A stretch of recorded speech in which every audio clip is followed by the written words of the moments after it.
హైదరాబాద్లో జరగబో వేల గొంతుల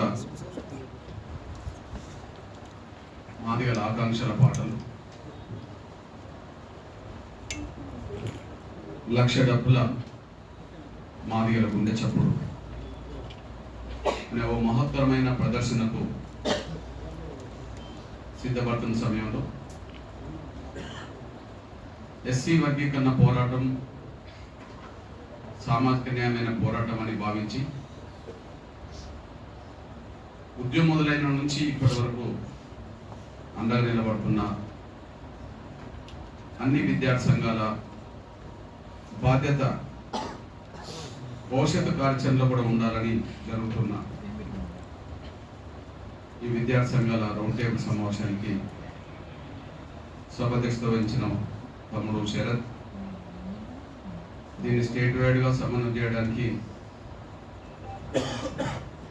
నాయకుడిగా ఎన్నుకోబడ్డ తమ్ముడు ఎల్లన్న,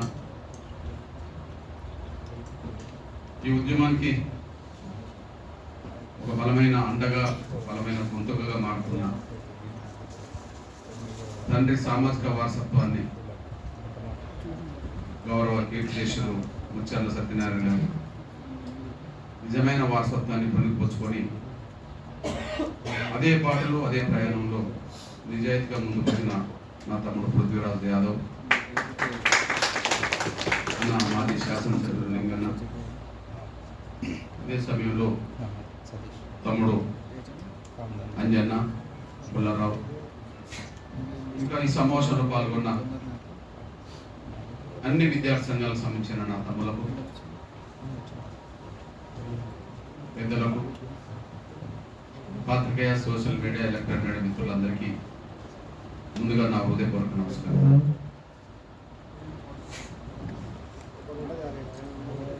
సోదరులారా,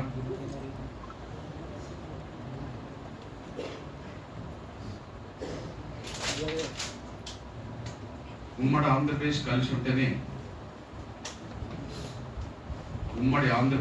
ఉంటేనే తెలంగాణ వనరులను దోసుకోవడానికి అవకాశం ఉంటుంది. వాళ్ళ సీమాంధ్ర భూస్వామ్య పెట్టుబడిదారు వర్గాలు ఉమ్మడి ఆంధ్రప్రదేశ్ కలిసి ఉంటేనే మన విద్య ఉద్యోగ అవకాశాలు దోసుకోవడానికి అవకాశం ఉంటుంది.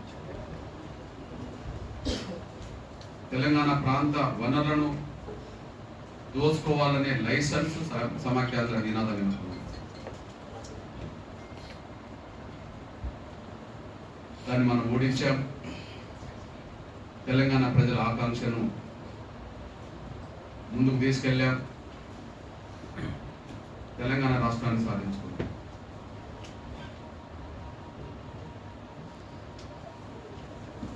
అంటే కలిసి ఉండడం వల్ల ఒకరు దోపిడీ గురవుతారు, ఒకరు దోపిడీ చేస్తారు.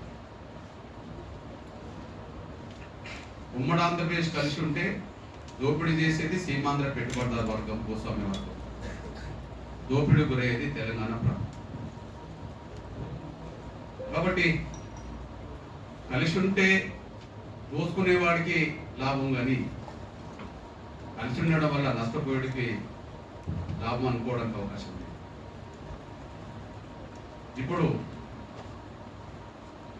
కేవలం దోసుకోవడానికి లైసెన్స్ ఉండాలని కోరుకోవడమే ఉమ్మడి రిజర్వేషన్లే ఉండాలని.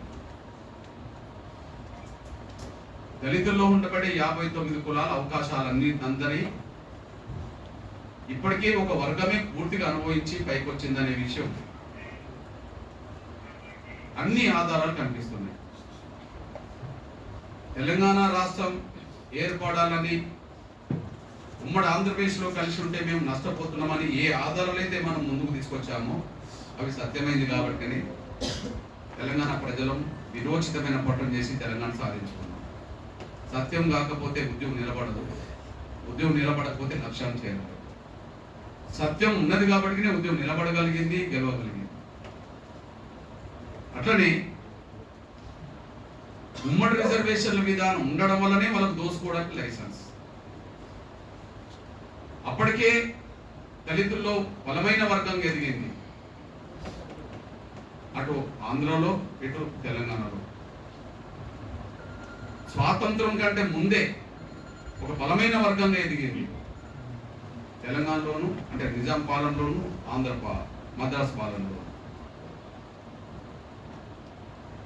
స్వాతంత్రం రాకముందే ఆంధ్ర నుంచి మాలల మంత్రులు ఉన్నారు. ప్రత్యేక రాష్ట్రం హైదరాబాద్ రాష్ట్రం ఏర్పడక ముందే నిజాం పాలనలో మంత్రులు మాలలు ఉన్నారు. అక్కడ విద్యా అవకాశాల కోసం ఆర్థిక వనరులను సమకూర్చడానికి మంత్రులుగా వాళ్ళు అక్కడ ఉండి ఆ విద్య వాళ్ళకి అందేటట్టుగా ఆ వర్గానికి చేసుకున్నారు.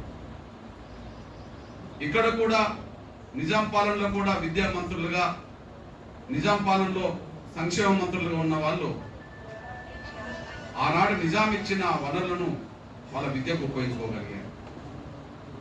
స్వాతంత్రం కంటే ముందే ఆంధ్రలో అంటే రాయలసీమలో, స్వాతంత్రం కంటే ముందే నిజాం పాలనలో వాళ్ళు లబ్ధి పొంది ముందుకెళ్ళిన.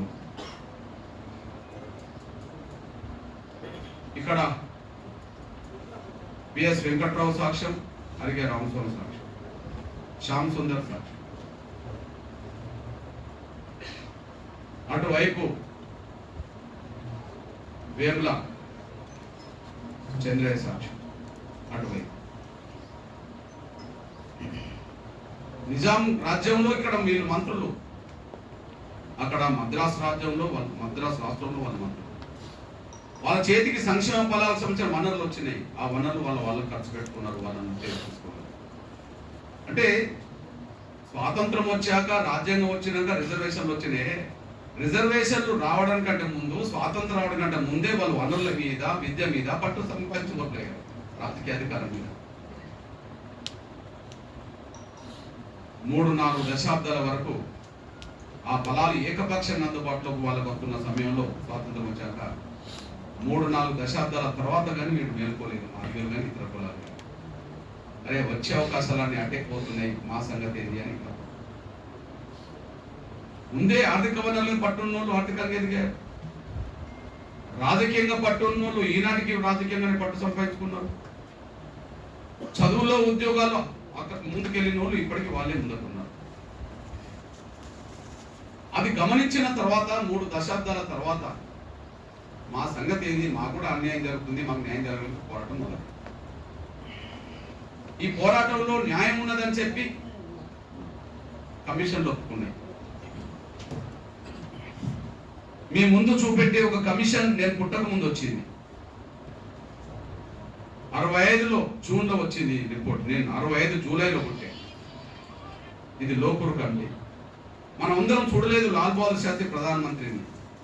లాల్ బహదూర్ శాస్త్రి గారు ఇచ్చిన కమిటీ రిపోర్ట్లో ఉమ్మడి ఆంధ్రప్రదేశ్లో 59 కులాలు ఉంటే ఒక మాల వర్గమే రిజర్వేషన్ల ఫలాలు ఏకపక్షంగా పొందింది అని చెప్పి, అసలు వాళ్ళని ఎస్సీ లిస్ట్ నుంచి తొలగించాలని చెప్పి ఈ రిపోర్ట్ ఇచ్చేసింది. రాజ్యాంగం అమల్లోకి వచ్చింది 50లో. 65లోనే రిపోర్ట్ వస్తే 15 ఏళ్ళలోనే వాళ్ళ అవకాశాలు లబ్ధి పొందేదానికి రిపోర్ట్ ఇచ్చేసి, స్వాతంత్రం రాకముందే వాళ్ళు లబ్ధిదారులు అనే విషయం చరిత్ర సాక్ష్యంగా ఉన్నారు. 65 తర్వాత 94 వచ్చేటప్పటికి రిపోర్ట్ అమలు చేయమని ఎవరు అడగలేదు. 65లోనే వాళ్ళను ఎస్సీ లిస్ట్ నుంచి తొలగిస్తేనే కరెక్ట్ కదా అని చెప్పి ఇది వచ్చేసింది. అంటే డెవలప్ అయిన వర్గంలో మాల వర్గమే ఉన్నదని చెప్పేసింది. 59 కులాల్లో మన మాలల పేరు ఎందుకు రాసింది? డెవలప్ అయిన వర్గంలో మేము వచ్చి ఉద్యోగం నడిపితే కాదు కదా, మేము పుట్టక ముందు వచ్చిన రిపోర్ట్ కదా. నంబర్ 1.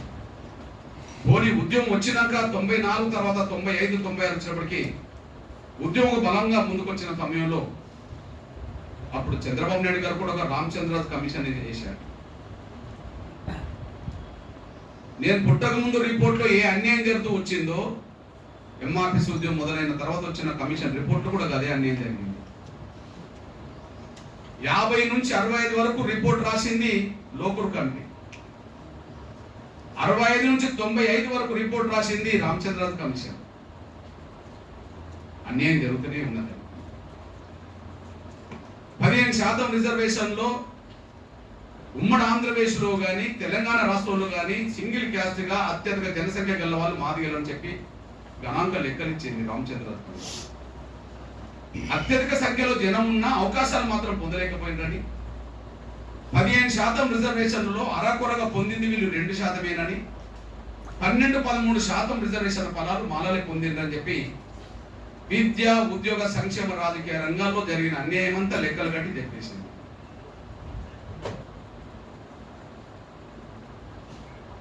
కొంత వర్గీకరణ జరిగి మాదిగలు కొంత ముందుకొస్తున్న సమయంలో దాన్ని అడ్డుకుంటే మళ్ళీ తిరిగి ఉద్యమం చేయడం వల్ల మళ్ళీ కేంద్ర ప్రభుత్వం ఉషా మేరా కమిషన్ వేసింది. జస్టిస్ ఉషా మేరా కమిషన్ వేసింది గౌరవ మన్మోహన్ సింగ్ గారి ప్రభుత్వం. జస్టిస్ ఉషా మేరా కమిషన్ రిపోర్ట్ లో చెప్పేసింది ఎస్సీ వర్గీకరణ రద్దయిన కాలం నుంచి మళ్ళా మాదిగలకు అన్యాయం జరుగుతుంది. ఎస్సీ వర్గీకరణ అమలు జరిగినప్పుడు మాత్రమే మాదిగలకు ఇతర కులాలకు న్యాయం జరిగింది. ఎస్సీ వర్గీకరణ లేని 50 ఏళ్ళు అన్యాయం జరిగింది.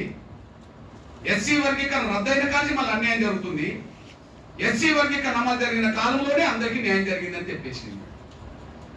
అంటే అంతిమంగా పరిష్కారం షెడ్యూల్ కులాల రిజర్వేషన్లు అన్ని కులాలు దక్కాలంటే వర్గీకరణ పరిష్కారం అని చెప్పేసి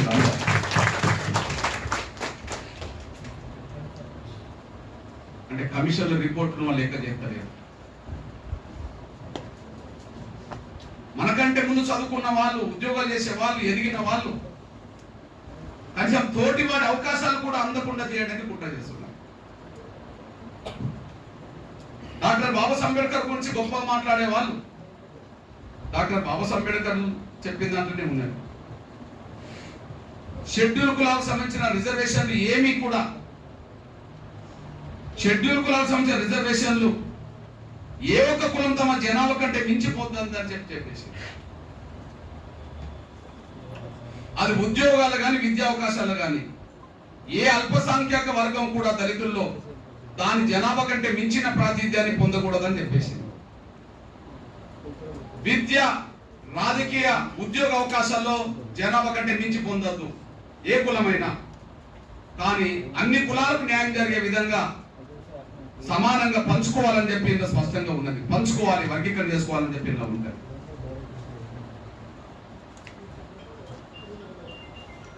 వందలాది గ్రంథాలు చదివినమన్న వాళ్ళు డాక్టర్ బాబాసాహెబ్ అంబేద్కర్ రాసిన మొదటి గ్రంథమే ఇది, మొదటి విధానం.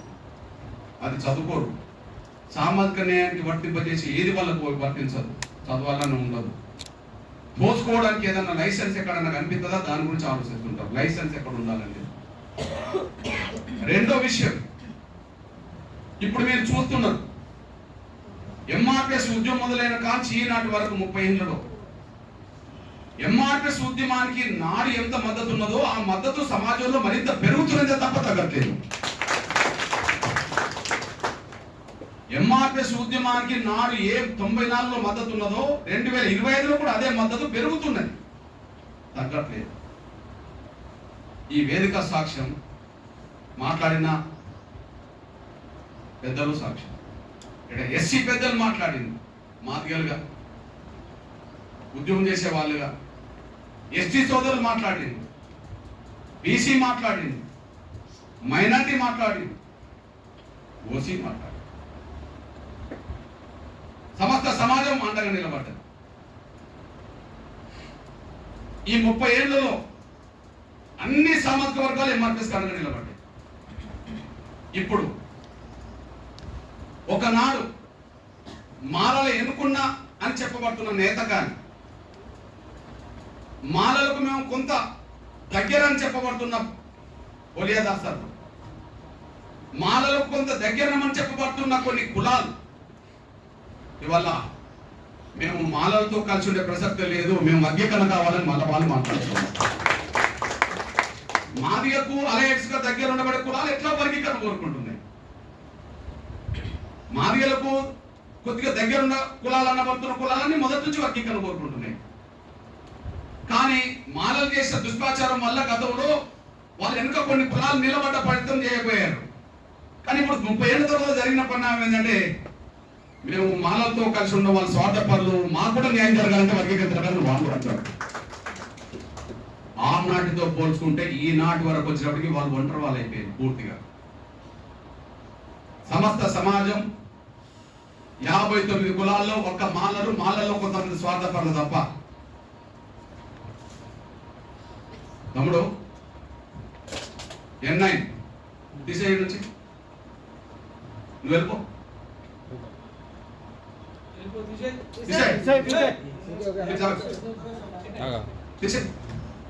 చెప్పుకో మీ వాళ్ళు. నువ్వు ఎందుకు వచ్చినావు నాకు తెలుసు. నీ వ్యక్తిత్వం గొప్పది కావచ్చు, హేతువాదిగా నీ జీవితం ప్రారంభించింది. అది వ్యక్తిత్వం కదా మీడియాగా. తీసేయి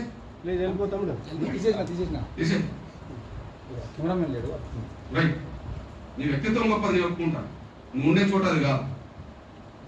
కేవలం ఇన్ఫర్మేషన్ కోసం వచ్చింది, సమాచారం కోసం, అందరికి అందించడం కోసం కాదు. ఇక్కడ ఎవరన్నా తమ్ముడు మనోడని నేను చెప్పాను, ఆమెతో స్పృహ ఉన్నదని చెప్పాను, గొప్పోడని చెప్పాను, కానీ గొప్ప స్థానం దగ్గర లేడు. ఇక్కడ ఎవరేమన్నా కొద్దిగా మాటలు జాగ్రత్తరా దాన్ని పట్టుకొని మొత్తం దుష్ప్రచారం చేయడానికి ప్రయత్నం చేయడం కోసం వచ్చింది. ఇలా సత్యం మాట్లాడిందని ప్రచారం చేయరు. ఎక్కడన్నా ఎవరన్నా కొద్దిగా జారీడనుకో దాన్ని ప్రపంచానికి చూపెట్టడం కోసం జరిగే ప్రయత్నం చేయడానికి అది వచ్చింది. ఓకే, నేను తప్పట్లేదు తమ్ముడు, నువ్వు గొప్పోడు, కానీ నువ్వు ఉన్న చోట కరెక్ట్ కాదని నీకు అక్కడనే చెప్పొచ్చాను. రైట్ నా తమ్ముల, దళితుల్లో మొత్తం కులాలన్నీ వర్గీకరణ కోరుకుంటున్నాయి, ఒక స్వార్థపర వర్గం తప్ప. కమిషన్లన్నీ వర్గీకరణ కోరుకుంటున్నాయి. ఈ తెలుగు నేల మీద ఉన్నప్పుడే అన్ని రాజకీయ పార్టీలు వర్గీకరణ సపోర్ట్ చేస్తున్నాయి. దేశంలో ఉన్నప్పుడే ప్రధాన పార్టీలన్నీ వర్గీకరణ సపోర్ట్ చేస్తున్నాయి. నా దగ్గర వర్గీకరణ సమర్థిస్తూ ప్రతి పార్టీ రాష్ట్రం లేకుంటారు. నేను అందరి దగ్గర పోయినా,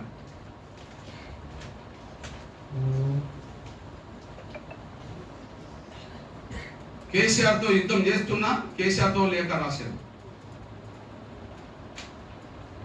నేను ప్రధానమంత్రిగా పనిచేసిన దేవగౌడ గారు కూడా వర్గీకరణ సపోర్ట్ చేశారు. నేను లాలూ ప్రసాద్ దగ్గర పోయి వర్గీకరణ సపోర్ట్ చేశారు. నేను శరద్ యాదవ్ దగ్గర పోయి వర్గీకరణ సపోర్ట్ చేశాను. నేను శరద్ పవార్ దగ్గర పోతే వర్గీకరణ సపోర్ట్ చేశాను. సిపిఐ పార్టీ పెద్దలు వర్ధన్ గారు సిపిఐ పార్టీ కార్యదర్శిగా ప్రధాన కార్యదర్శి ఉన్న సమయంలో ఆయన సపోర్ట్ చేశారు. ఇప్పటికీ సిపిఐ 100% అండగా నిలబడుతూ ఉంటుంది.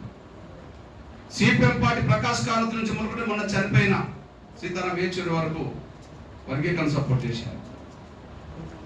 నేను శివసేన దగ్గరికి పోతే శివసేన సపోర్ట్ చేసింది. నేను అస్సాం గణ పరిషత్ దగ్గర పోతే అస్సాం గణ పరిషత్ సపోర్ట్ చేసింది. నేను బీజేపీ దగ్గర పోతే బీజేపీ జాతీయ అధ్యక్షుడు గడ్కర్ గారు సపోర్ట్ చేశాడు. వర్గీకరణ జరగాల్సింది అని. జార్ఖండ్ మన నేత గిరిజన బిడ్డ శిబు సోరెన్ దగ్గర పోతే ఆయన లేఖ రాశారు. అకాలి దగ్గర పోతే అకాలి దళాలు లేఖ రాశారు. అజిత్ సింగ్ దగ్గర పోతే అజిత్ సింగ్ వర్గీకరణ కోరుకున్నాడు. ఇది రాసింది అసదుద్దీన్ గారు రాసిన లేఖ. అప్పుడు పిసిసి అధ్యక్షుడు మన సోదరుడు బలహీన వర్గాల నాయకుడు టి శ్రీనివాస్ ఆయన లేఖ. అప్పుడు ముఖ్యమంత్రి రోషయ్య వర్గీకరణ జరగాలని లేఖ రాశారు. అప్పుడు ప్రతిపక్ష నాయకుడు చంద్రబాబు నాయుడు లేఖ రాశారు. అప్పుడు ప్రజారాజ్యం ప్రభావం ఉన్నది చిరంజీవి లేఖ రాశారు. అప్పుడు జయప్రకాష్ నారాయణ పార్టీకి అధ్యక్షుడు ఎమ్మెల్యే ఉన్నాడు, ఆయన లేఖ రాశారు. ఈ దేశంలో మెజారిటీ పార్టీలు వర్గీకరణ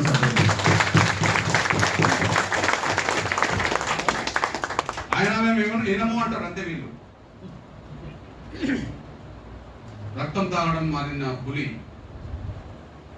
నీతులు మనం ఎన్ని చెప్పినా దీనం. దాన్ని ఓడించడం తప్ప ఇంకో పరిష్కారం లేదు. దాన్ని ఓడించడం తప్ప ఇంకో పరిష్కారం ఉంది. మీ అన్నగా చెప్తున్నా నేను,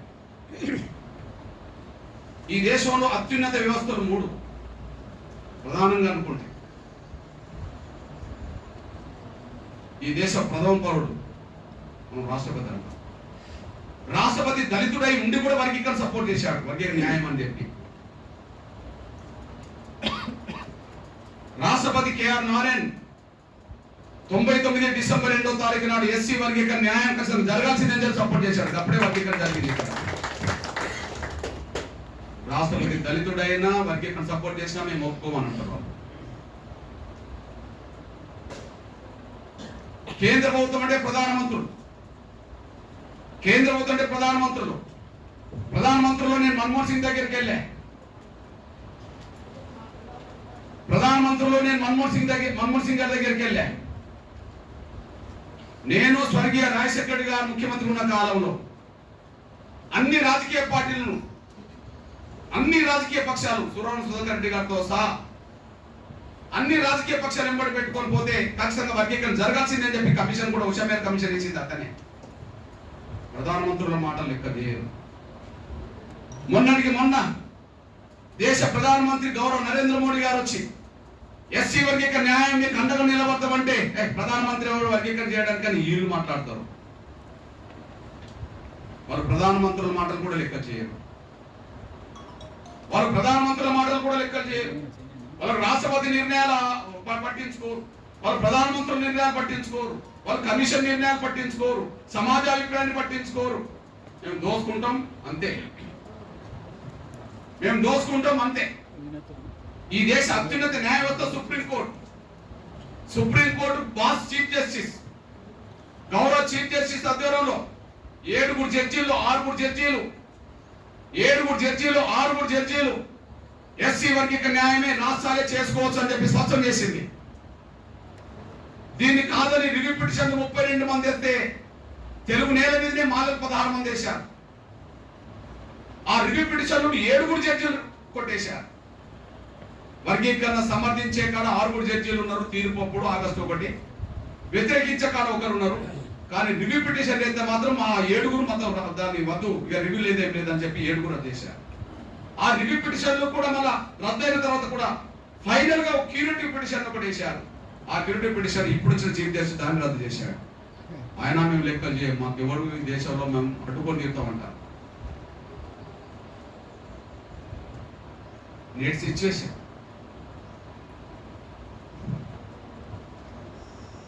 వాళ్ళు ఎవరు చెప్తింటలేరు, దోసుకోవడానికి అలవాటు పడ్డారు. దోసుకోవడానికి అలవాటు పడ్డారు. పౌర సమాజం వర్గీకరణ కోరుకుంటాను, మానేతర దళిత కులాల వర్గీకరణ కోరుకుంటున్నాయి, రాజకీయ పార్టీల వర్గీకరణ కోరుకుంటున్నాయి, కమిషన్లు వర్గీకరణ కోరుకున్నాయి, ప్రధానమంత్రులు కోరుకుంటారు, రాష్ట్రపతులు కోరుకుంటారు, కోర్టులు కోరుకుంటాయి. మేము అడ్డుకొని తీరుతాం అని అంటారు. బలమున్న వాడు బలహీనుడి హక్కులు దోసుకోవడానికి ప్రయత్నం చేస్తున్నాం. ఈ బలహీనమైన మాదిగ వర్గం తరఫున నా సమాజం ఉన్నందుకు గర్వపడుతున్నాను.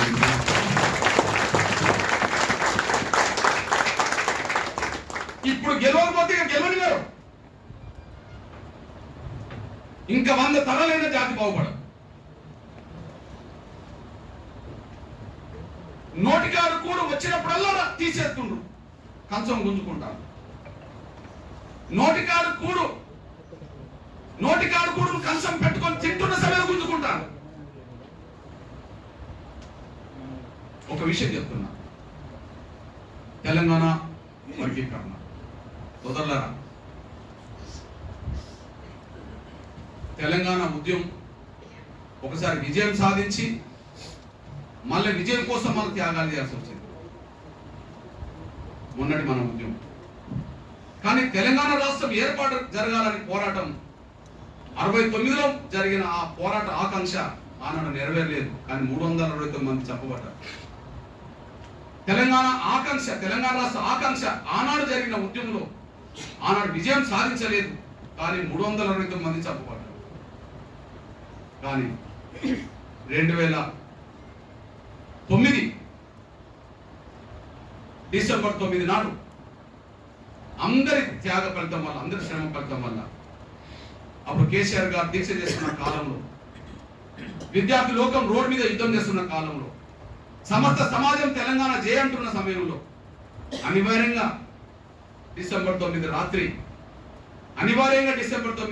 తెలంగాణ ప్రకటన వచ్చేసింది. తెలంగాణ రాష్ట్ర ప్రకటన అనుకూలంగా వచ్చిన వెంటనే తెలంగాణ అడ్డుకునే శక్తులు ఎట్లయితే విజృంభించి అడ్డుకునే ప్రయత్నం చేశారో, ఇప్పుడు సుప్రీంకోర్టు జడ్జిమెంట్ తర్వాత ఇవాళ వర్గీకరణ అడ్డుకోవడానికి వాళ్ళ విశ్వరూపాన్ని ప్రదర్శించే ప్రయత్నం చేస్తున్నారు. ఒక్కసారి విజయం సాధించినాక ఆ విజయం మన వెనుకపోతే త్యాగాలు ఎట్లా జరిగినా చూశారు. మీరు డిసెంబర్ 9 రాత్రి వరకు మన త్యాగాల సంఖ్య 2-3. నవంబర్ 29 కేసీఆర్ గారు ఆమరణ దీక్ష చేసిన సమయంలో డిసెంబర్ 9 ప్రకటన వచ్చేంత వరకు మన వాళ్ళు చనిపోయిన వాళ్ళు ఉమ్మడి వరంగల్లో ఒక తమ్ముడు గిరిజన ప్రవీణ్ నాయక్ తమ్ముడు మన చారి ఆ 10 రోజుల్లో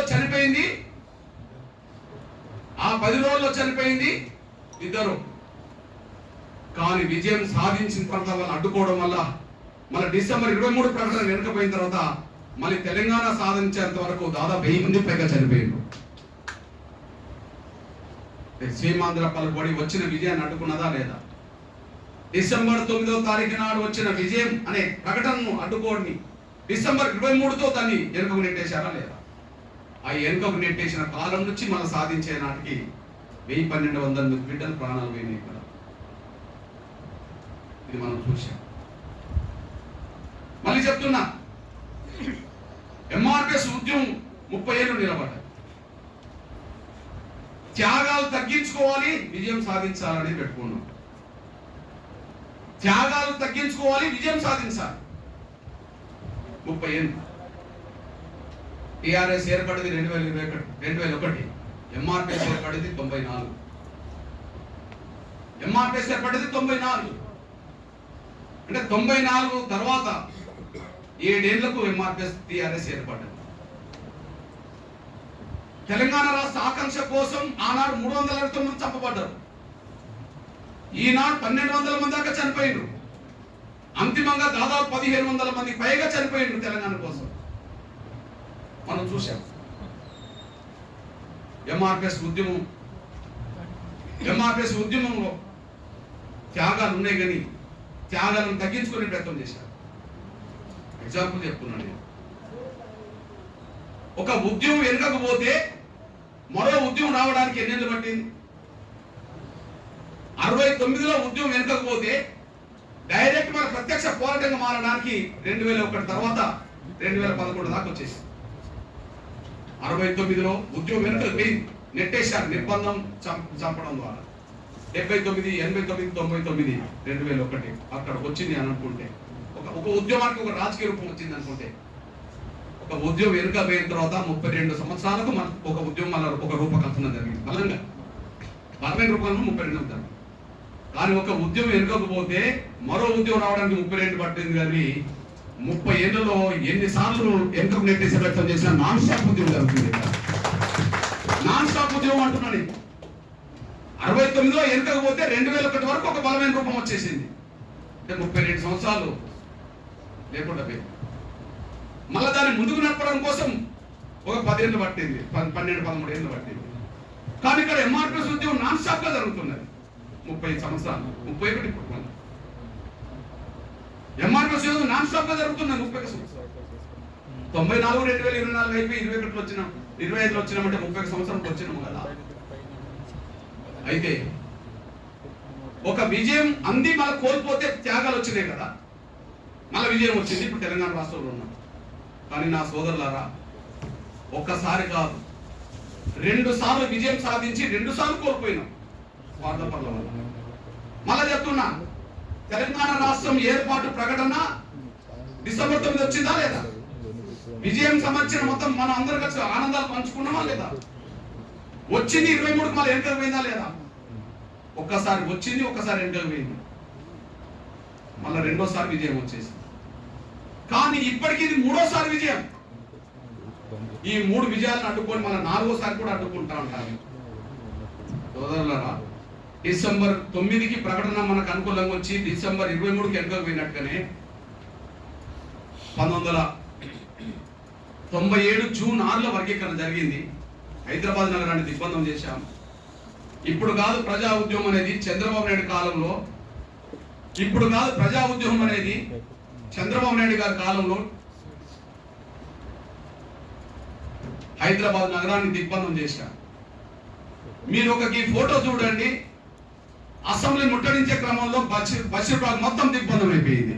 96 29 ఏళ్ల క్రితం. 96 29 ఏళ్ల క్రితం. ఆ 29 ఏళ్ల క్రితం 96 వేసినప్పుడే ఉపకులాలపై కమిషన్ పడ్డది. అదే రామచంద్రన్ కమిషన్. కమిషన్ రిపోర్ట్ వచ్చినాక ఆ రిపోర్టును వెంటనే అమలు చేయమని చెప్పి హైదరాబాద్ నగరాన్ని ట్యాంక్ బండ్ దిగ్బంధం చేశాం. ఇది ట్యాంక్ బండ్ దిగ్బంధం మొత్తం పాదయాత్ర మొదలు పాదయాత్ర 20 లక్షల మందితో దిగ్బంధం చేశాం. అప్పుడే ఏబిసిడి వర్గీకరణ వచ్చింది చూడండి. జీవో 97లో వచ్చిన వర్గీకరణను జూన్లో వర్గీకరణ జరిగితే ఆగస్టులో రద్దు చేయించారు. అని చెప్తున్నా, డిసెంబర్ 9 తెలంగాణకు అనుకూలంగా ప్రకటన పార్లమెంట్ వస్తే మళ్ళీ అదే పార్లమెంట్ లో ప్రకటన తెలంగాణకు వ్యతిరేకంగా మళ్ళా 23లో రాలేదా? అడ్డుకోలేదా? అట్లనే ఏబిసిడి వర్గీకరణ విషయంలో మీరు చూడండి, ఏ స్థాయి పోరాటం చేస్తే ఆనాడు విజయం సాధించామో గుర్తు చేయడానికి ఆ స్థాయిలో దిగ్బంధం చేయాల్సి వచ్చేసి సాధించాం. ఆగస్టులో పోయిన దాన్ని తిరిగి నిలబెట్టడం కోసం జరిగిన పోరాటం మళ్ళా కొనసాగింది. పోయిన దాన్ని తిరిగి నిలబెట్టడం కోసం జరిగిన పోరాటంలో అంతిమంగా ఈ సమస్య పరిష్కారం రాష్ట్రపతి చేతికి వెళ్ళింది. అంతిమంగా రాష్ట్రపతి చేతికి వెళ్ళిన ఈ సమస్య పరిష్కారం ఎస్సీ వర్గీకరణ కరెక్టే అని చెప్పి మన రాష్ట్రపతి చెప్పాడు. రెండోసారి విజయం సాధించాం. ఆ సాధించిన విజయం ఫలాలు 4 ఏళ్ళు అనుభవించాం. దానివల్ల మాదిగ పిల్లలకు మేలు జరిగింది. చాలా దళిత కులాల పిల్లలకు, మాలేతర దళిత కులాలకు న్యాయం జరిగింది. మాలలు కూడా వాళ్ళ వాట వాళ్ళకు వచ్చేసింది. కానీ దాన్ని 2004లో రద్దు చేయించారు. 2004లో రద్దు చేయించారు. 2004లో రద్దయిన దాన్ని మనం తిరిగి నిలబెట్టడం కోసం నాన్ స్టాప్ ఉద్యమాలు జరిగింది 20 ఏళ్ళు. మళ్ళీ ఎక్కడ కోల్పోయామో అక్కడే మనం విజయం సాధించాం. మళ్ళీ నాన్ స్టాప్ ఉద్యమం. ఒక్కసారి రద్దు చేస్తే రెండోసారి సాధించాం. రెండోసారి రద్దు చేస్తే మూడోసారి సాధించాం. ఇప్పుడు మూడోసారి సుప్రీంకోర్టు జడ్జి మీ అత్యున్నత న్యాయస్థానం ఇచ్చిన కూడా మేము పట్టించుకోము, దీన్ని అమలు చేయొద్దు అని అంటాను. మళ్ళా అంటే 3 సార్లు సాధించిన విజయ ఫలాలు బిడ్డలకు అందకుండా చేయడానికి 3 సార్లు ప్రయత్నం చేశారు. ఇప్పుడు 4వసారి ప్రయత్నం చేద్దామంటారు. వాళ్ళు బలవంతులు, మేము బలహీనలు. న్యాయం మాదిగల వైపు ఉన్నది, మాదేతర దళిత కులాల వైపు ఉన్నది.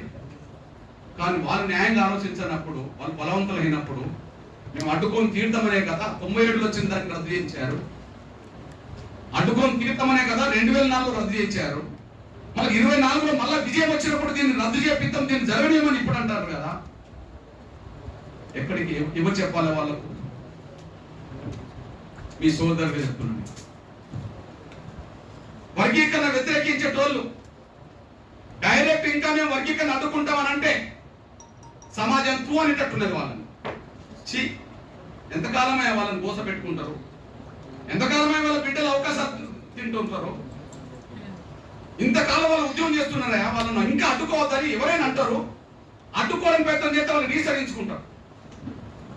కానీ లేట్ మార్చి ఇంటర్నల్లో దుష్ప్రచారం చేస్తుంటారు. కృష్ణమాది గారు బీజేపీ అయిపోయాడు. కృష్ణమాది గారు నరేంద్ర మోడీ గారికి దగ్గర అయిపోయాడు. అసలు బీజేపీతో పోయే కృష్ణమాది గారిని ఎట్లా సమర్థిస్తామని వర్గీకరణ గురించి మాట్లాడతలేరు. వర్గీకరణ గురించి మాట్లాడితే వ్యతిరేకిస్తే దోషంగా అర్థమవుతుంది. వాళ్ళు ప్రజాస్వామికవాదులుగా సమాజంలో నిలబడలేరు వారిగా. కాబట్టి బీజేపీ అంటే మిగతా పార్టీలకు ఎందుకు పడుతుంది?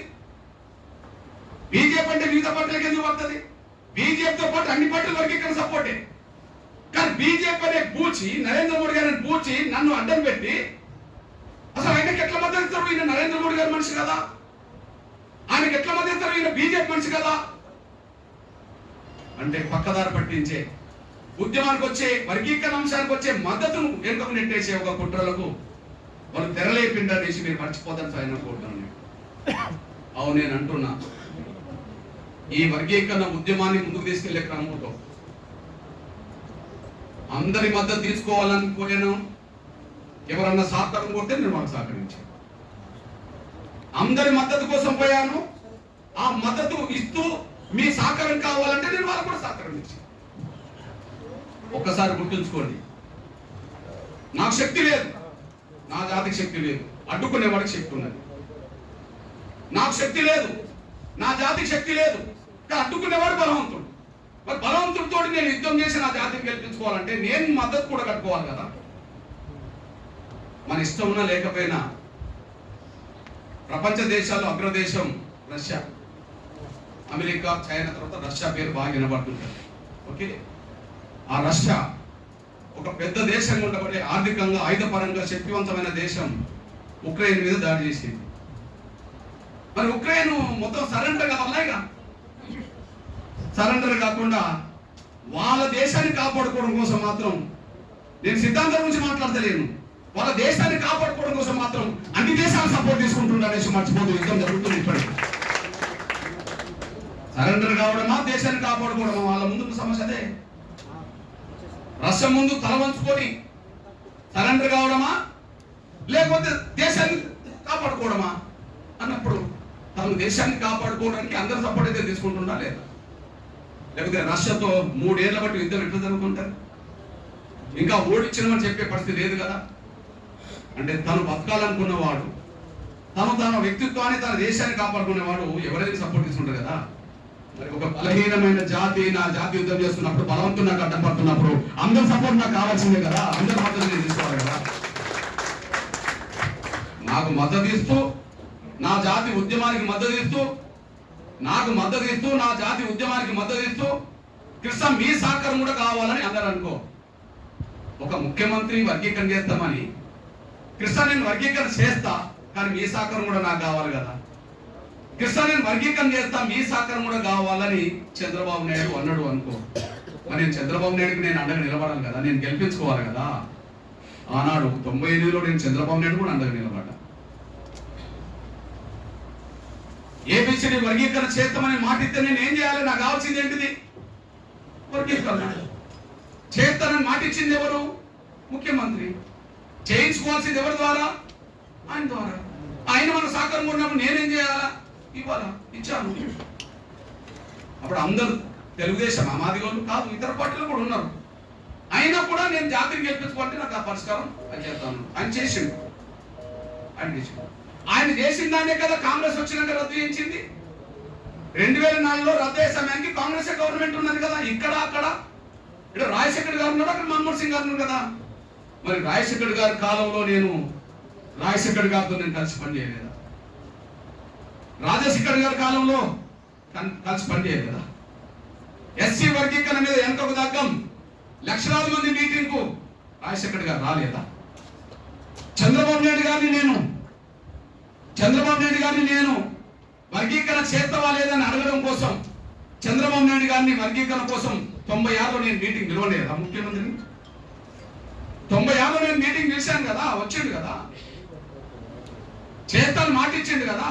కొంత ఆలస్యం చేస్తే హైదరాబాద్ దిగ్బంధం చేశాం కదా, దిగ్బంధం చేసిన కమిషన్ పడ్డది కదా.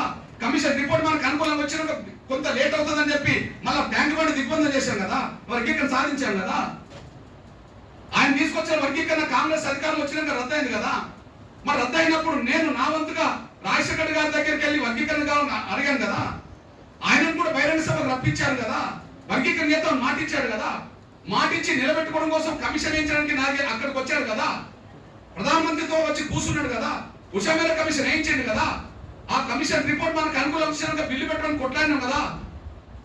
మరి అదే రాజశేఖర్ గారు, కృష్ణ నీకు ఇన్ని చేస్తా కదా, నేను చేపిస్తా కదా, నీ సహకారం కావాలి కృష్ణ నా దగ్గరకు వస్తే, మరి ఆయన కూడా నేను సహాయం చెప్పాక మద్దతు ఇచ్చాను కదా కాంగ్రెస్ కు.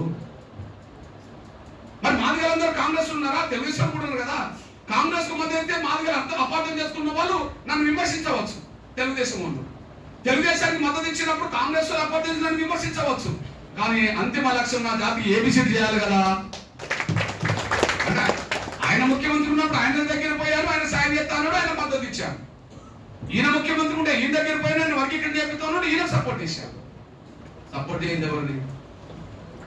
ప్రధానమంత్రి మన్మోహన్ సింగ్ గారు ఉంటే ఆయన దగ్గరికి పోయాను. ఇప్పుడు నేను ఎక్కడికి పోవాలి నాకు అర్థం అవుతలేదు. వీళ్ళ దగ్గర పోవాలా? మరి ఇప్పుడు ప్రధాని దగ్గర పోకపోతే ఇప్పుడు నేను ఎవరి దగ్గర పోవాలా? అన్ని పనుల మద్దతు నేను కూడా కట్టిన. ఇక్కడ ఉన్న పడే ప్రభుత్వాలు ఎవరైనా సాయం చేస్తామంటే నేను సాయం చేసిన. కేసీఆర్ గారు అమర దీక్ష చేస్తే ఆయన కన్నా నిలబడ్డా. కేసీఆర్ గారు అమర దీక్ష చేస్తే నేను అందరూ నిలబడ్డా. ఆయన నిమ్మరసం ఇచ్చిన వాళ్ళలో నేను ప్రొఫెసర్ జయశంకరే ఆ రోజు రాత్రి. నిమ్మరసం ఇచ్చిన వాళ్ళలో నేను మన ప్రొఫెసర్ జయశంకరే ఆ రోజు రాత్రి. అంటే ఆయన కూడా వర్గీకరణకు అనుకూలంగా మాట్లాడుతున్నాడు అనే విషయం గమనించి ఆయన కూడా సపోర్ట్ చేశారు. ఆయన కొన్ని విషయాల మాట మీద నిలబడలేదు, కొన్ని గొడవలు జరిగినాయి, ఆయన నన్ను జైలు పెట్టి పక్క పెడతాను. కానీ ఆయనకు నేను అండగా నిలబడ్డ రోజులు లేవా? రాజశేఖర్ గారిని అండగా నిలబడ్డ రోజులు లేవా? చంద్రబాబు నాయుడు గారికి నేను అండగా నిలబడ్డ రోజులు లేవా? మరి ఇప్పుడు వర్గీకరణ జరగాలంటే కేంద్ర ప్రభుత్వం వర్గీకరణకు అనుకూలంగా సుప్రీంకోర్టులో మాకు అనుకూలంగా వాదించాలి. కేంద్ర ప్రభుత్వం వాదించాలి. 2004లో మేము ఎందుకు ఓడిపోయినాం? 2004లో ఎందుకు ఓడిపోయినాం? 2004లో సుప్రీంకోర్టుకు వర్గీకరణకు అనుకూలంగా మాట్లాడించమని చెప్పి కేంద్రాన్ని అప్పీల్ చేశాం. అప్పుడు యూపీఏ చైర్పర్సన్ ఎవరు? సోనియా గాంధీ గారు. నేను సోనియా గాంధీ దగ్గరికి పోయి అడిగాను కదా, నేను రాహుల్ గాంధీ దగ్గరికి పోయి నేను అడిగాను కదా, నేను వర్గీకరణకు అనుకూలంగా ఉంటాను, భవిష్యత్తులో మీకు అండగా నిలబడతా అని చెప్తే రాహుల్ గాంధీ గారు నేను వేదికలు కూడా పంచుకున్న రోజులు కూడా ఉన్నాయి కదా. రాహుల్ గాంధీ గారు నేను వర్గీకరణకు అనుకూలంగా ఉన్నప్పుడు నేను ఆయనతో వేదికలు పంచుకున్న రోజులు కూడా ఉన్నాయి కదా. కానీ ఆనాడు మేము ఓడిపోయాం. కారణం ఏంటంటే కేంద్ర ప్రభుత్వం అప్పుడు సపోర్ట్ చేయలేదు, యూపీఏ గవర్నమెంట్ అప్పుడు సపోర్ట్ చేయలేదు. మీ అన్నగా ఒక విషయం గుర్తు చేస్తున్నాను. ఇప్పుడు సుప్రీంకోర్టు జడ్జిమెంట్ వచ్చింది కదా ఎస్సీ వర్గీకరణ. మరి ఆనాడు 2004లో సుప్రీంకోర్టు జడ్జిమెంట్ ఎందుకు వ్యతిరేకంగా వచ్చింది? ఇది చూడండి, 2004లో ఎస్సీ వర్గీకరణ రద్దు అయిపోయింది. 2004లో ఎందుకు రద్దు అయిపోయింది? ఆనాడు కేంద్ర ప్రభుత్వం ఎస్సీ వర్గీకరణ లాయర్ పెట్టలే, అఫిడవిట్ ఇవ్వలే. కేంద్ర ప్రభుత్వం వర్గీకరణకు అనుకూలంగా అఫిడవిట్ ఇవ్వద్దని మాలో ఒత్తిడి తీసుకొచ్చిండ్రు.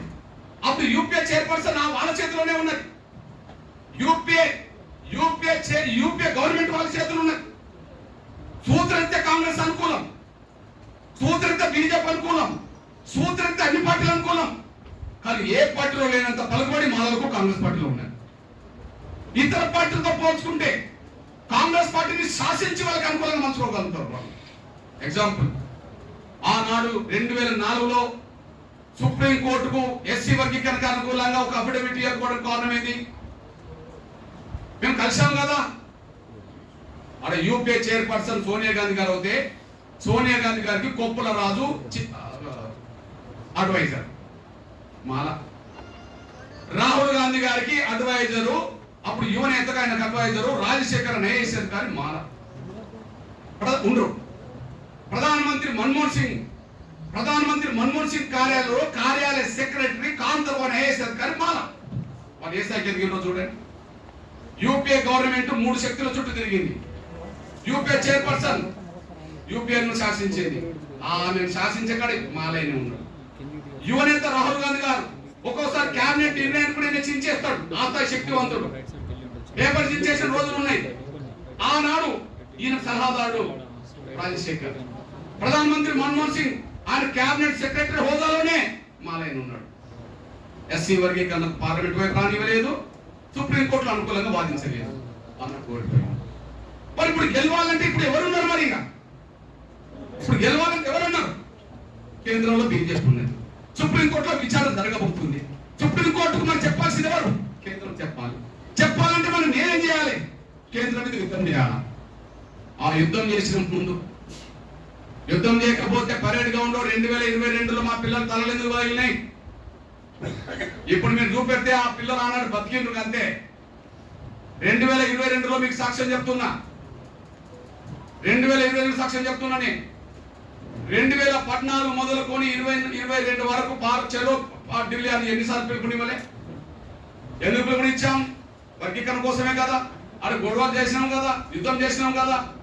2022లో బీజేపీ జాతీయ కార్మిక సమావేశాలు నోవెట్టలో 3 రోజులు జరిగినాయి. ఏ పార్టీ కూడా 3 రోజుల పాటు రోడెక్కలే బీజేపీ వ్యతిరేకంగా. వారు కేంద్రం మొత్తం దేశమంతా ఇక్కడనే ఉన్నది, ప్రధానమంత్రితో పాటు దేశ నాయకులందరూ ఇన్నే ఉన్నారు. అంతకుముందు బీజేపీ వ్యతిరేకంగా చాలా మంది మాట్లాడిన వాళ్ళే. కానీ బీజేపీ నాయకత్వం అంతా 3 రోజులు ఉన్న సమయంలో ఏ పార్టీ రోడెక్కలే, ఏ సంఘం రోడెక్కలే. కానీ ఎంఆర్ఎస్ మాత్రం వర్గీకరణ చేయకుండా తెలంగాణ గడ్డ మీద మీరు వర్గీకరణ చేసా, మీకు పార్టీ మీటింగ్ పెట్టుకునే హక్కు లేదని చెప్పి మొత్తం జాతీయ రహదారులకు మొత్తం బంధువులు పెట్టుకునిచ్చాము. రోడ్ల మీద నోవెటర్లు మొత్తం దిగ్బంధం చేసే ప్రయత్నం చేశాము. వాళ్ళ మీటింగ్ ఎక్కడ జరిగింది? ప్రధానమంత్రి నరేంద్ర మోడీ గారు ఉన్న మీటింగ్, అమిత్ షా ఉన్న మీటింగ్ ఎక్కడ జరిగింది? నోవెటర్లు జరిగింది. ఆ నోవెటర్ మొత్తం ముట్టడి చేస్తే మన నరేష్ తో పాటు కొమ్మశేఖర్ తో పాటు మొత్తం అందరు కలిసి అరెస్ట్ అయిపోయింది. నేను ఆఫీస్ నుంచి నల్ల జెండా ప్రదర్శన బీజేపీ వ్యతిరేకంగా, ఆఫీస్ నుంచి నల్ల జెండా ప్రదర్శన ఇంద్రపార్క్ దాకా వేల మంది చేశాం. మాకు అన్యాయం జరిగింది, బీజేపీ మాకు న్యాయం చేస్తలేదని చెప్పి అదే రోజు సాయంత్రం పూట రాత్రి పూట కొంతమంది కార్యకర్తలు మన పర్యాటక గ్రౌండ్కి వెళ్ళారు. ప్రధానమంత్రి మాట్లాడుతున్న సమయంలోనే మా ఎస్సీ వర్గీకరణ చేస్తారో లేదని చెప్పి నినాదాలు ఇచ్చారు. ఆ నినాదాలను ఇస్తున్న క్రమంలోనే మీరు నరేంద్ర మోడీ గారికి వ్యతిరేక నినాదాలు ఇస్తారా? నరేంద్ర మోడీ గారికి వ్యతిరేక ఇవ్వలే. ఇలాంటి ఏబిసిడి కేటగరైజేషన్ మాకు కావాలి, తొందరగా చేయండి అని చెప్పి నినాదితే ఆ రోజు వందలాది మంది, వేలాది మంది, లక్షలాది మంది వాళ్ళు వచ్చారు. మన పిల్లలు 100 మంది పోతే బతకలిండ్రు కానీ సావలేదు అంతే, బతికిండ్రు అంతే. ఆ స్థాయిలో దెబ్బలు తిన్నారు. తలలు పగిలినాయిగా, చేతులు ఎరిగినాయిగా, నడువులు ఎరిగినాయి కదా. తమ్ముడికి ఫోటోలు చూపించాను కదా, ఫోటోలు కాదు ఆనాడు మొత్తం సీన్ అంతా మొత్తం వీడియోస్ చూపించాను కదా. ఇప్పుడు ఏమన్నాడు మాట్లాడుతూ ఆ సీన్ చూస్తేనే భయం అయిపోతుంది అని చెప్పి దెబ్బలు తిన్నాం కదా. అంటే వర్గీకరణ సాధించడం కోసం కాళ్ళు పట్టుకునే కాడ కాళ్ళు పట్టుకున్నా, సోనియా గాంధీ చేతులు పట్టుకున్నా, రాహుల్ గాంధీ గల్వ పట్టుకున్నా, అందరినీ ఒప్పించే ప్రయత్నం చేశా. ఓకే, నరేంద్ర మోడీ గారు కడుపులో తలపెట్టి వర్గీకరణ సాధించా. ఏమంటారు? నాకు కావాల్సింది వర్గీకరణ కదా. వీళ్ళేంటిది కాంగ్రెస్ లో మాకు పలుకుబడి ఎక్కువ ఎక్కడ జరగనీయం. ఈయన నరేంద్ర మోడీ గారికి బీజేపీ అయిపోతే ఈయన బీజేపీ అని చెప్పి ప్రచారం చేస్తే ఆయన మద్దతు ఇతరుల నుంచి రాకుండా చేయడం కోసం కుట్రామన్నా. నేను నరేంద్ర మోడీ గారి దగ్గర పోవద్దు, కాంగ్రెస్ చేయదు. నేను నరేంద్ర మోడీ గారి దగ్గర పోవద్దు. నరేంద్ర మోడీ గారు ఒక బీజేపీ దేశ ప్రధానమంత్రి, దేశ ప్రధానమంత్రి. మరి దేశ ప్రధానమంత్రి సమస్య పరిష్కారానికి చొరవ తీసుకోవాలి కదా. ఆనాడు మన్మోహన్ సింగ్ చొరవ తీసుకోలేదు కదా. యూపీఏ చైర్పర్సన్ సోనియా గాంధీ చొరవ తీసుకోలేదు కదా. రాహుల్ గాంధీ చొరవ తీసుకోలేదు కదా. మరి వాళ్ళకు కూడా సపోర్ట్ చేశాం కదా. రాజశేఖర్ గారి కాలం నుంచి ఉత్తమ్ కుమార్ రెడ్డి పీసీ అధ్యక్షుడు వరకు 2018-19 ఎన్నికల వరకు కూడా నేను వర్గీకరణ చేపిస్తా, ప్రైవేట్ బిల్ పెట్టిస్తాను కూడా సపోర్ట్ చేశాం కదా. మరి నా జాతి కోసం నేను తెలుగుదేశం సపోర్ట్ చేసిన రోజులు ఉన్నాయి, కాంగ్రెస్ సపోర్ట్ చేసిన రోజులు ఉన్నాయి, బీజేపీ సపోర్ట్ చేసిన రోజులు ఉన్నాయి. మేమన్నా వ్యక్తిగత ప్రయోజనాల కోసం మేము సపోర్ట్ చేస్తే మేమైనా పదవులు తీసుకున్నామా లేదా ఇంకేదైనా తీసుకున్నామా? నా జాతిని గెలిపించడం కోసం ఏదైనా చేయాల్సి వచ్చిందంటే కూడా ఇప్పుడు వాళ్ళకు దొరికింది ఏంటంటే ఎట్లా కాంగ్రెస్ లో మాకు పదవి ఉందని మేము చేయలేం ఎప్పుడైనా. కానీ నరేంద్ర మోడీ గారన్నా బీజేపీ అన్నా అన్ని పార్టీలకు పడవు కాబట్టి కృష్ణమాదిగను బీజేపీకి అంటగట్టేస్తే, కృష్ణమాదిగను నరేంద్ర మోడీ గారికి అంటగట్టేస్తే ఆయనకు వర్గీకరణ మీద దొరికే మద్దతు దొరకకుండా ఆయన బలహీనపడాలని చెప్పి కుట్ర జరగడమే. ఆ ప్రచారం వెనుక, దుష్ప్రచారం వెనుక వాస్తవం అనేది కూడా మీరు మర్చిపోదాల్సి ఆయన కోరుతుంది. అదొక కుట్ర. అంటే ఉద్యమాన్ని ముందుకు తీసుకెళ్లకుండా, ఉద్యమానికి శక్తిని కూడా కట్టకుండా చేయడం కోసం జరిగిన ప్రయత్నమే ఇది అనేసి మీరు మర్చిపోదాల్సి ఆయన కోరుతున్నాను. ఒకవేళ ఇప్పుడున్నబడే కేంద్ర ప్రభుత్వం దగ్గరికి వెళ్ళి సమస్య పరిష్కరించుకోవడమే తప్పు అవుతే, డాక్టర్ బాబాసాహెబ్ అంబేద్కర్ దేశానికి స్వాతంత్రం కోసం జరుగుతున్న పోరాటంలో భాగంగా జరుగుతున్న ప్రయత్నంలో, కాంగ్రెస్ స్వాతంత్రం కోసం నిలబడుతున్న క్రమంలో మరి బ్రిటిష్ ప్రభుత్వం ఎవరు? జలియన్వాలా బాగ్లో వందలాది మందిని చంపిన బ్రిటిష్ ప్రభుత్వం కాదా? జలియన్వాలా బాగ్లో వందలాది మందిని మూకుమ్మడిగా దారుణంగా చంపింది బ్రిటిష్ ప్రభుత్వం కాదా? భగత్ సింగ్ ను ఉరిశిక్ష చేసింది, సుఖదేవ్ గురులను ఉరిశిక్ష చేసింది, ఎంతో మందిని చంపింది మరి బ్రిటిష్ ప్రభుత్వం కాదా? మరి ఆనాడు మరి ఆ బ్రిటిష్ ప్రభుత్వం దగ్గరికి వెళ్ళి మనకు కమ్యూనల్ అవార్డు అంబేద్కర్ సాధించింది నిజం కదా? కమ్యూనల్ అవార్డు సాధించిన ఫలితమే మనకి ఇప్పుడు అందరూ రిజర్వేషన్ కదా. మన ఆనాడు అగ్రకులాల వ్యవస్థ అంతా రిజర్వేషన్ వ్యతిరేకిస్తున్న కాలంలో మరి అంబేద్కర్ ఎక్కడికి పోయిండు? బ్రిటిష్ ప్రభుత్వం దగ్గరికి వెళ్ళాడు. అగ్రకులాలు వ్యతిరేకించకపోతే బ్రిటిష్ ప్రభుత్వం దగ్గరికి ఆయన ఎందుకు పోతాడు? ఈయన పరిష్కరించుకునే వాళ్ళం కదా, అంటే బ్రిటిష్ ప్రభుత్వం దగ్గరికి వెళ్ళి బ్రిటిష్ ప్రభుత్వ సహకారంతో రిజర్వేషన్ సాధించడం కరెక్ట్ అవుతే నేను నరేంద్ర మోడీ గారి దగ్గరికి కాదు, ఎవరి దగ్గరికి వెళ్ళి ముందు ఆ విషయాన్ని ముందు స్పష్టం చేయాల్సిన అవసరం కూడా మీరు మర్చిపోదాల్సి ఆయన అనుకుంటున్నాను. ఈ నేపథ్యంలో మీ అన్నగా చెప్తున్నాను, 97లో సాధించింది 97లో తీసేశారు, 99లో సాధించింది 2004 తీసేశారు, 2024లో సాధించింది మనం అమలు కాకుండా అడుగుని ప్రయత్నం చేస్తున్నారు. వాళ్ళు శక్తివంతులు అనేసి నేను తెలుసుకుంటున్నాను. ఈ కోణంలో ఒక విషయం చెప్తున్నాను నేను, ఒక్కసారి మీరు చూడండి. అలా చెప్తున్నా, కాంగ్రెస్ సూత్రరీత్యా వర్గీకరణకు అనుకూలమే, కానీ కాంగ్రెస్లోనే పలుకుబడి వాళ్ళ శక్తులు ఎక్కువ కాబట్టి వర్గీకరణ ఆపగలుగుతారు అనే విషయం చెప్తున్నాను నేను. ఎగ్జాంపుల్, ఇప్పుడు సోదరులు తెలంగాణ రాష్ట్ర ముఖ్యమంత్రి రేవంత్ రెడ్డి గారు కాంగ్రెస్ పార్టీ ఎన్నికల మేనిఫెస్టో ఉంటుంది. జాతీయ అధ్యక్షుడు Mallikarjun Kharge SC ST declaration లో మొదటి పాయింట్ ఉంటుంది వర్గీకరణ చేస్తామని చెప్పి చేవేల డిక్లరేషన్. రాహుల్ గాంధీ గారు ఆయన నోటి నుండి ఎస్సీ వర్గీకరణ జరుగుతుంది అని చెప్పి ఆయన మాట్లాడిన రికార్డు ఉంటుంది.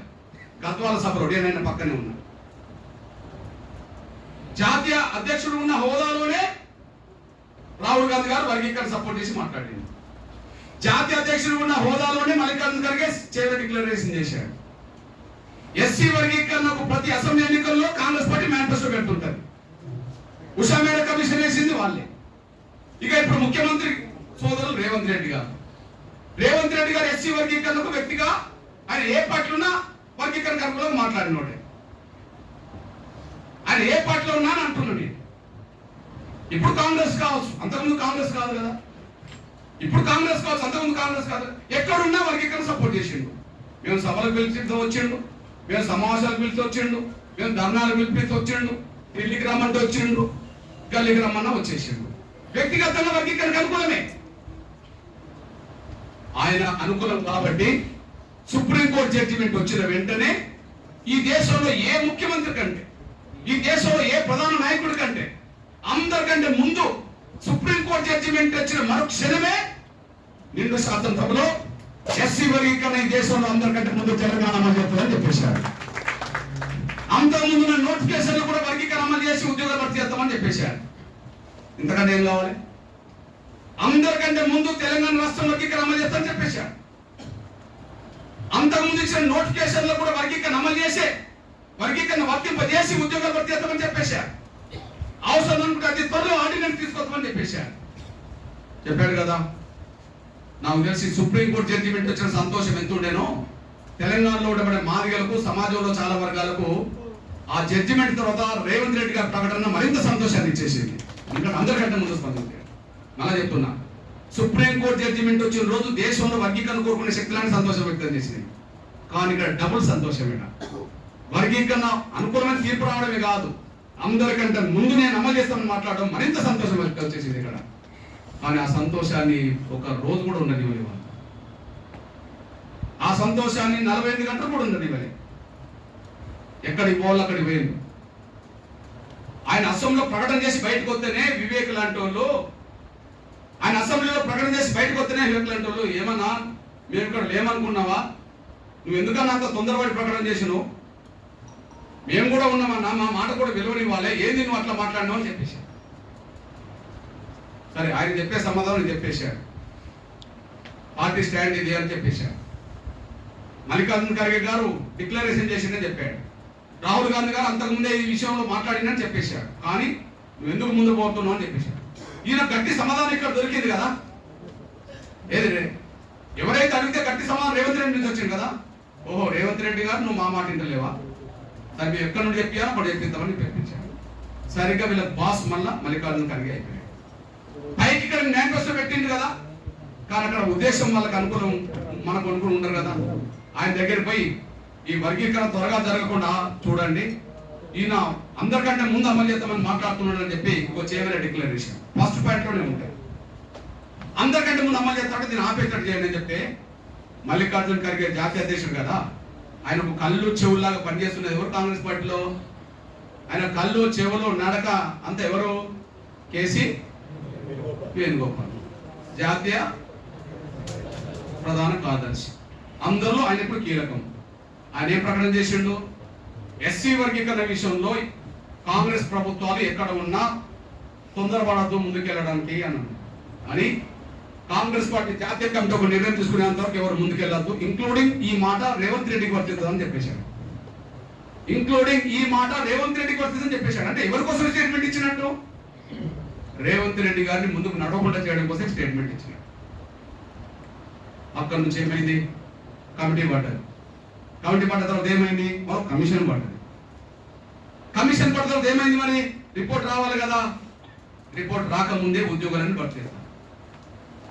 11,000 టీచర్ పోస్టులు భర్తీ చేశారా లేదా? రేవంత్ రెడ్డి గారు ఇచ్చిన మాట ఏంది? గత నోటిఫికేషన్ కూడా వర్గీకరణ అమలు చేస్తామని చెప్పి, మరి గత నోటిఫికేషన్ కూడా వర్గీకరణ అమలు చేసి ఉద్యోగాలు భర్తీ చేస్తామన్న రేవంత్ రెడ్డి గారు మరి 11,000 టీచర్ పోస్టులు వర్గీకరణ లేకుండానే భర్తీ చేసిందంటే ఎవరు ఒత్తిడి కలిగినట్టు?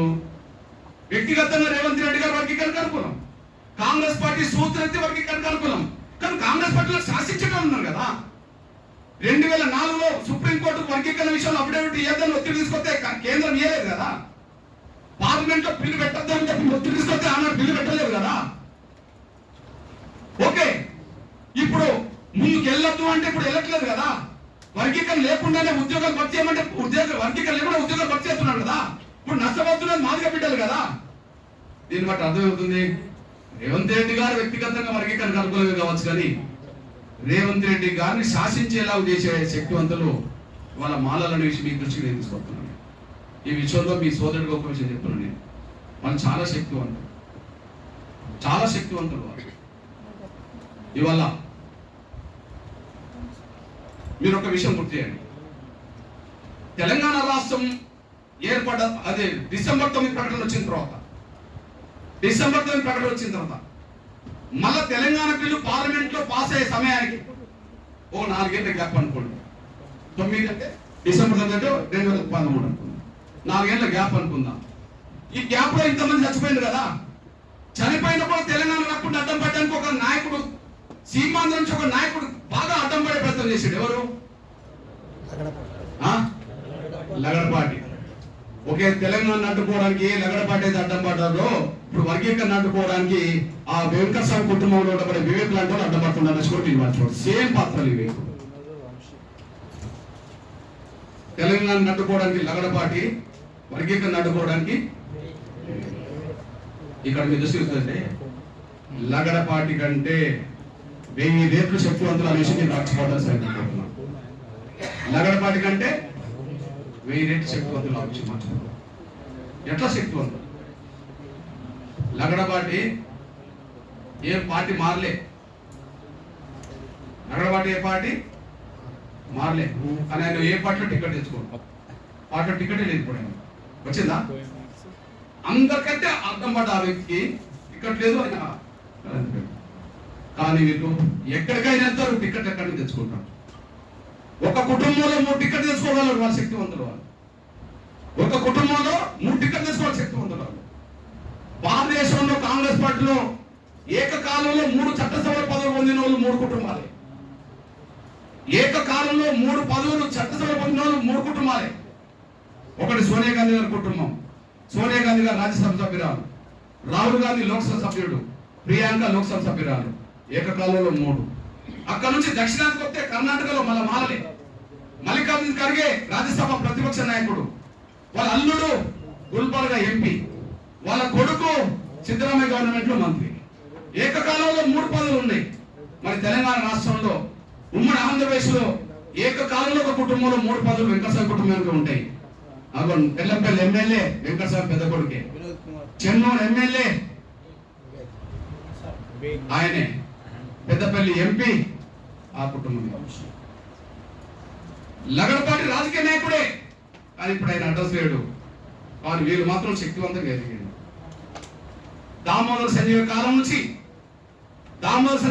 వాళ్ళకి పట్టున్నది. మనలాంటి వాళ్ళు పుట్టక ముందే 62, 63లోనే దామోదర సంజయ్ ముఖ్యమంత్రి అయ్యిండు, కాంగ్రెస్ పార్టీకి జాతీయ అధ్యక్షుడు అయ్యిండు. ఇప్పుడు జాతీయ అధ్యక్షుడు హోదాలో మళ్ళీ మల్లికార్జున గారు ఉంటారు. తెలంగాణలో అతిపెద్ద జనం గల మార్గలకు ఉప ముఖ్యమంత్రి ఉండదు, ఇప్పుడు వాళ్ళు మాత్రం ఉప ముఖ్యమంత్రి కాగలుగుతారు. ఒక ఇంట్లో 3 పదవులు తెచ్చుకోగలుగుతారు. కాంగ్రెస్ అంటే రెడ్డి అంటాం కదా, ఆ రెడ్లు 2 పదవుల కంటే 3 పదవులు తెచ్చుకునే చరిత్ర కనిపించట్లేదు. ఉత్తమ్ కుమార్ రెడ్డి భార్య 2 వారి ఇంట్లో, కోమటిరెడ్డి వెంకటరెడ్డి రాజగోపాల్ రెడ్డి 2, లేదా జామిరెడ్డి కొడుకులు ఒక ఆయన ఎమ్మెల్యే ఒక ఎంపీ 2. ఆ 2 మాలలు కూడా ఉంటాయి. అవును, మల్లు రవి మల్లు బట్టి విక్రమార్క. కానీ 3 వాళ్ళకు ఉండే, 2 వాళ్ళకు 3 మాలలకు మాత్రం ఉంటాయి. 3 రెడ్డిలకు ఉండవు, 3 మాలలకు మాత్రం ఉంటాయి. అంత శక్తివంతులు రాజకీయంగా. లగడపాటి కంటే వీళ్ళు శక్తివంతులు. ఆర్థికంగా చెప్తున్నా నేను, ఆయనకున్నది ఒక 1000, 2000, 3000, 5000 కోట్లు, అది కూడా బ్యాంకు లోన్లు అని చెప్తారు. నష్టపోయిందని చెప్పి ఆయన కొంత ఏదో ఇబ్బంది పడుతున్నారని చరిత్ర సాక్ష్యం కనిపిస్తున్నది.